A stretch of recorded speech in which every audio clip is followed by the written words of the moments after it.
Hello, this video essay by Harshini, Ritu, and me, Riddhi, will be about the securitization of migration with a specific focus on the case of the 2015 European Union migrant crisis. To begin, it is first crucial to understand migration.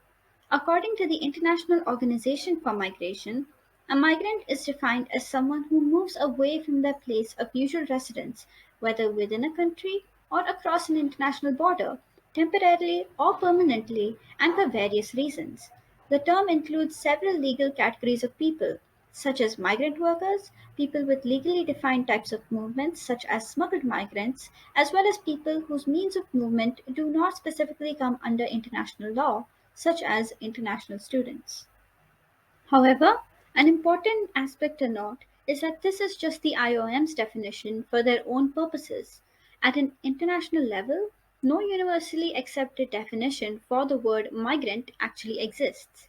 Nevertheless, several international rules have been laid down governing state authority, responsibilities, and obligations, as well as individuals' rights with respect to migration.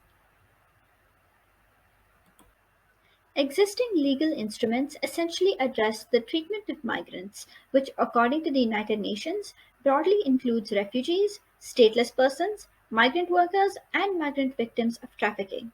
Existing international human rights law declares that all migrants are entitled to the same international human rights as everyone else, and that host states must stay in line with these obligations, which also incorporates principles such as equality and non discrimination, participation and inclusion, and accountability in rule of law. This takes us to the role of the host country in terms of migration. Taking in migrants has massive social, economic, and political ramifications on the host countries, particularly if they occur in large waves as a result of global events such as economic crises, regional environmental disasters, or as a result of armed conflict in other parts of the world. On one hand, migrants, according to the OECD, can benefit the host country by expanding the labor market and helping address labor market balances, boosting technological progress, contributing to international diversity, as well as aiding the country economically by contributing more in taxes. However, severe problems can arise for the host country as a result of migration, such as rises in unemployment, which in turn can lead to increases in poverty and crime rates, increased potential for exploitation and human rights violations, and increased pressure on public services due to the rise in population, as well as social difficulties in terms of cultural integration. According to the IOM, migrants account for 3.6% of the world's population and have maintained a steady rise, with the majority of the world's migratory flows going into Europe and the USA. The severity of the impact it can have on the host country, as well as the country of origin, showcases the high degree of relevance that migration holds as an issue in world politics due to its inherently international nature, which is in turn due to the existence of legal as well as illegal transboundary movements.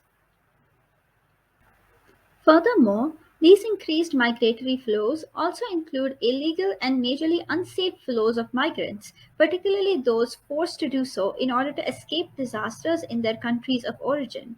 The dangers of illegal migration has resulted in the deaths of thousands of migrants, with the most deaths being witnessed in the Mediterranean Sea, which claimed the lives of over 20,000 people seeking to enter European coastal countries.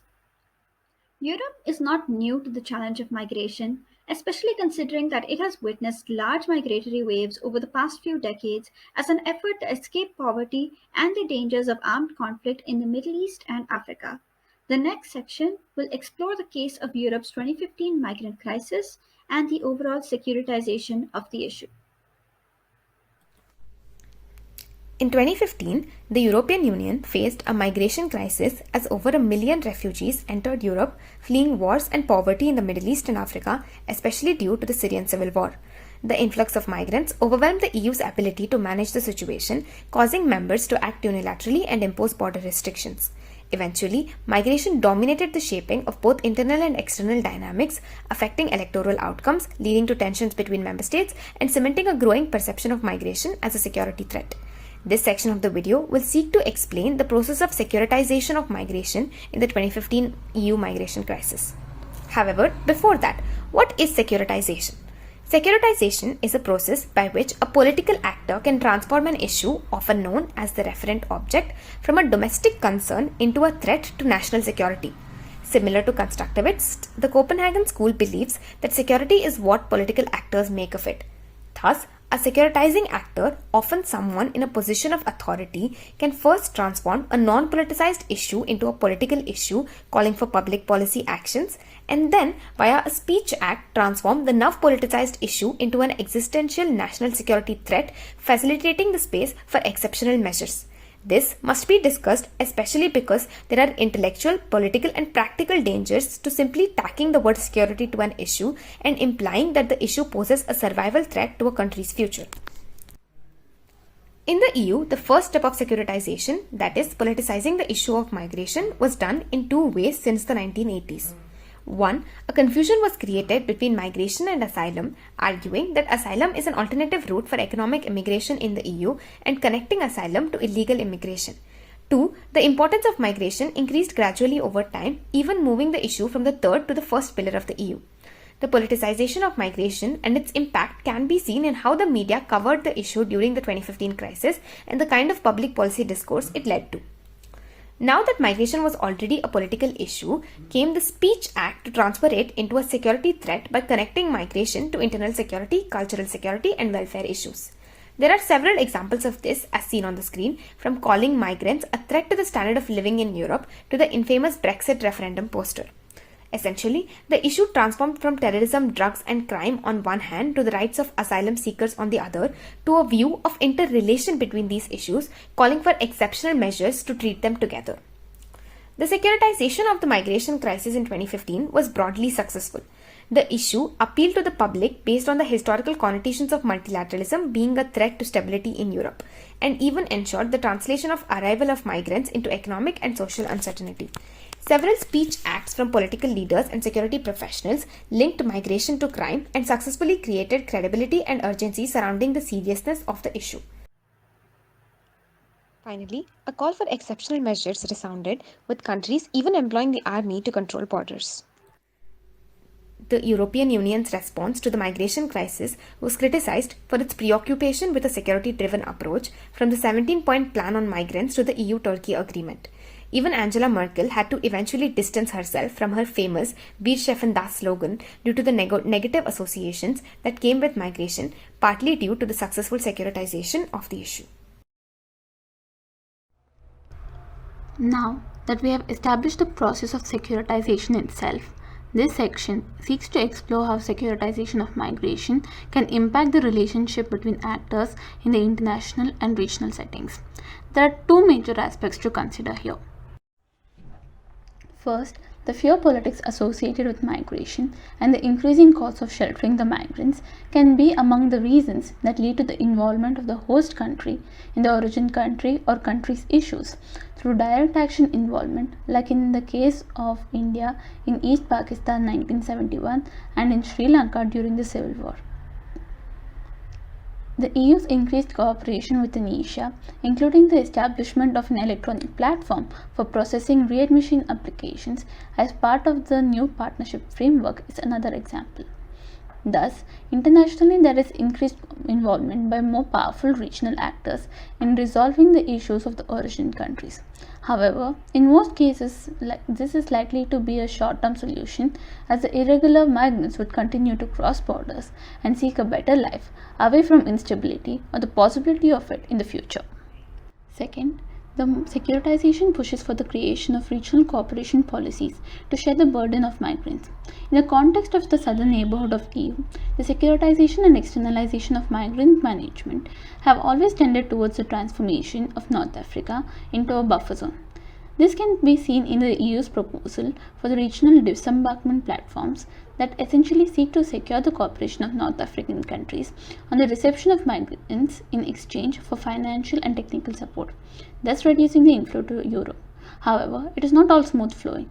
Despite the strong historical, political, and economic links these countries share, migration is increasingly discussed in the Euro-Mediterranean relations, sometimes pushing aside or affecting cooperation in other policy areas. According to the 9th Euromed survey, not only are securitization policies ranked second in determining the credibility of the EU in the southern Mediterranean region, but the creation of buffer zones due to securitization policies is said to be leading to regional instability since the countries lack resources to accommodate the returned migrants. Apart from this, the politics of fear in the EU is constructed in relation to the differences in one's appearance, the undocumented migrant or the refugee, namely the non-European, the Muslim or the Hispanic. This particular creation of concept of an enemy to the state and public order is reinforced not only by the media and the policy debates, but also by scholarly publications. In 1993, Samuel Huntington developed his famous concept of the clash of civilizations, which suggests that the people's cultural and religious identities will be primary source of conflict in the post-Cold War era. Thus, migration transforms into a threat not only to security but also to the identity of the host country. Such promotion of fear against migrants can lead to a dangerous generalization and securitization that portrays migrants in an extremely negative light for the host population. One can observe that despite the cultural differences across Europe, the free movement of persons is not seen as a threat to identity or security of individual countries. However, the unfamiliar other, that is migrants from the third world countries, are treated differently with stricter immigration policies and skepticism from public. Therefore, the presence of a generalization of identity based on culture, enhanced by the securitization, manifests itself in state policies and the interactions between states, impacting the migrants' real lives as they seek to improve their lifestyle. If you like this video on securitization of migration and its consequences in Europe, please be sure to like and comment on the video. For more videos related to international relations and politics, please subscribe to our channel using the subscribe button below. Thank you for watching.